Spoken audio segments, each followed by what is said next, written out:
Si ven que ya son 5 palabras, cambiamos de libro porque ese libro ellos no lo van a comprender. Y la última, denle libertad. No le impongan un libro. Recordemos que estamos hablando por la lectura al ocio. No le digan, yo quiero que tú leas este libro porque a mí me gustó y yo sé que a ti te va a gustar. ¿Ya? Ellos escogen el género que quieran leer. Sea acción, sea comedia, sea una novela romántica, musical, lo que sea, ellos deben escoger la lectura que quieren. Y también deben recordar que si hay un libro, comienzan a leerlo y él dice, no me gustó, paramos de leer, porque no es obligación de leer para él un libro que no le gusta. Estamos intentando hacer que lea lo que le gusta, que crezca su amor por la lectura. Y además, vuelvo a recordar, no es necesario que sean libros extensos. Pueden ser cosas pequeñas. Miren, por ejemplo, puede ser un libro normal, ¿cierto? Un cómics, que es más pequeño, una novela gráfica. Actualmente está muy de moda los animes, un manga, hay novelas que leen las chicas que son adolescentes de forma online. No le pongan un libro muy largo. Ellos escojan, pueden leer chistes, pueden leer trabalenguas, pueden leer adivinanzas, cartas, poemas. Incluso, si los niños son más grandes, pónganle su película favorita en idioma inglés con subtítulos. De ahí ellos fomentan la lectura porque necesitan leer para comprender. Y eso serían los consejos que por mi parte les daría a ustedes para que pudieran trabajar con sus hijos en casa. Ahora sí le doy el paso al audiólogo, Diego. Ok, lectura entretenida. Para que la lectura sea entretenida, lo más importante es que esta sea comprendida. Uno como lector tiene que comprender lo que uno está leyendo para de esa misma forma uno poder entretenerse con ella.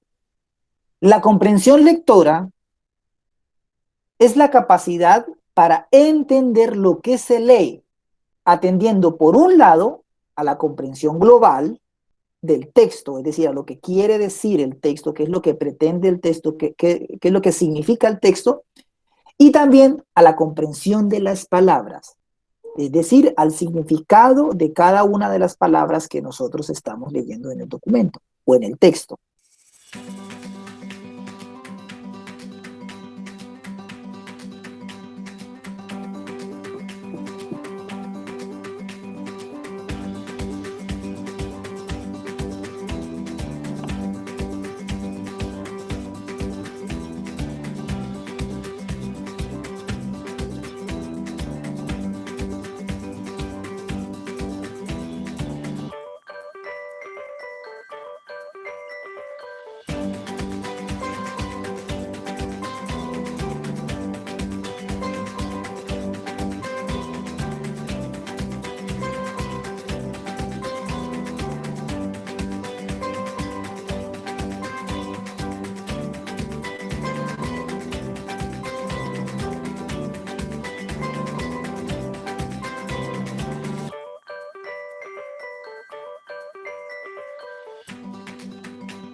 Eso es un claro ejemplo de que ustedes, todos nosotros, acabamos de leer un pequeño cuento.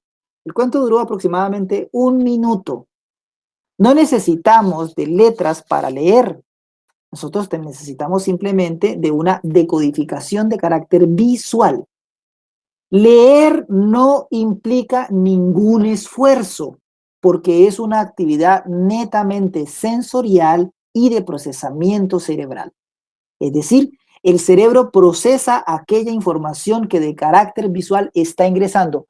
Ustedes se pueden ahí quedar todo el rato sentados sin mover un solo músculo y yo puedo pasar imágenes, palabras, frases, oraciones y párrafos y ustedes no tienen que hacer ningún esfuerzo físico. Leer no necesita de ninguna manera que uno, desde el punto de vista físico, motor, se esfuerce. Es una capacidad totalmente innata. No necesitamos, lo único que nosotros necesitamos para no leer es cerrar los ojos. Básicamente eso, ¿ya? Es diferente de hablar o de escribir. Son dos procesos totalmente diferentes, leer de escribir. En el primero solamente necesito la visión y en el segundo necesito un esfuerzo de carácter motor. Es decir, para hablar necesito apretar un músculo que es el diafragmático, que se encuentra debajo de los pulmones, separa los pulmones del resto de las vísceras, ¿ya? Y cuando yo aprieto ese músculo, oprimo los pulmones y el aire que está en los pulmones sale por la laringe, pasa por las cuerdas vocales, se emite el sonido de voz y se articula en la boca. Y todo ese proceso implica un esfuerzo de carácter motor, ¿ya? Si yo quiero escribir, yo tengo que levantar la mano en cierta posición, con cierta fuerza, con cierto tono, con cierta coordinación para tomar el lápiz y empezar a escribir. Leer no necesita tanto esfuerzo. Simplemente es un procesamiento que reitero, se realiza de forma natural. Solamente hay que abrir los ojos, nada más. Ahora bien, muchas personas me dicen, no, ¿saben qué? Es que a veces es muy complicado leer porque yo no entiendo, mi hijo o mi hija no se aprende los sonidos, no diferencia un sonido del otro y en consecuencia no puede leer. ¿Ya? Nosotros desde nuestra perspectiva, nosotros siempre estamos en oposición a ese enfoque. Nosotros entendemos que todas las personas, los niños pueden leer. A continuación yo les voy a pasar una serie de imágenes. Yo quiero que ustedes por favor se estén muy atentos frente a lo que les voy a mostrar y ustedes me van a leer lo que yo les voy a decir. Les voy a mostrar, perdón.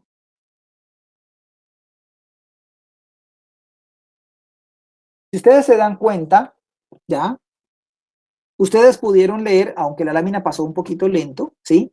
Ustedes pudieron leer las imágenes porque ustedes ya han conocido previamente o conocen previamente cada uno de esos títulos o de esos eslogan, perdón, de las diferentes empresas que están aquí en la ciudad y en el mundo, ¿ya? Ustedes lo pueden leer. Pero además de eso, ustedes también pueden leer otras palabras. Ejercicios de lectura veloz.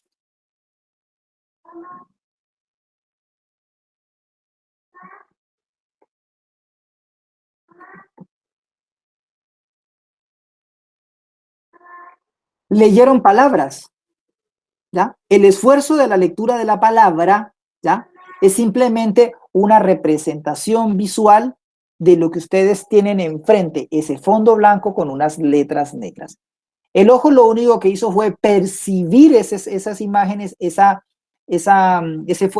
contrastes entre el fondo blanco con las letras negras, y ustedes simplemente hicieron la codificación, ¿ya?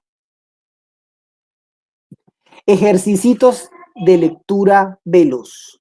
Ahora vamos a leer entonces oraciones.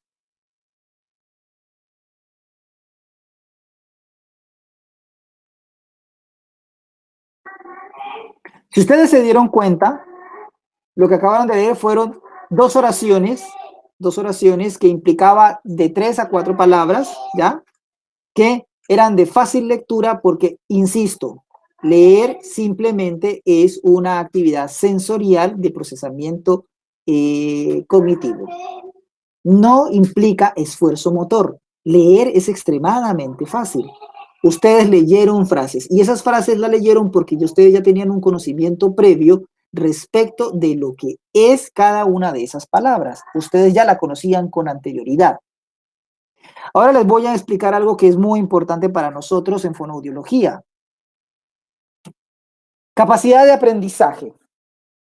Voy a hablar de las personas, de los seres humanos, en términos generales. Cuando un ser humano nace, cuando está el niño, ¿sí? Ya se es considerado que en su primera etapa de vida, mi amor, espérame que estoy en un taller. Ya viene la mamá, espérame ya. Ya, perdón. Entonces, tenemos que cuando la persona se encuentra en sus primeros meses, días, años de vida, se encuentra que es una persona o un ser humano o un ser vivo que es muy débil. ¿sí? Tiene 9 meses de gestación, ¿ya? Por un lado, y tiene aproximadamente alrededor de unos 8, 9 años de vida, que es totalmente dependiente de un otro, de su mamá, de un adulto, de un papá, de un adulto que se haga responsable en todos los cuidados de esa persona, ¿ya?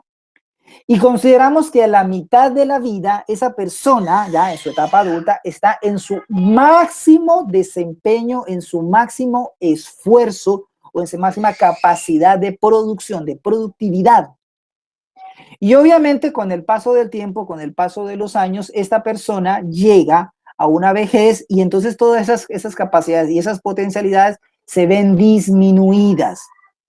Entonces, lentamente, otra vez empieza la persona a depender de un adulto, a depender de otra persona, ¿ya?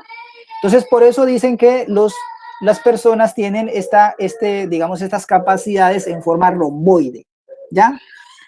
Pero en el aprendizaje no es así, no funciona de esta manera. El aprendizaje es de carácter triangular, de carácter piramidal.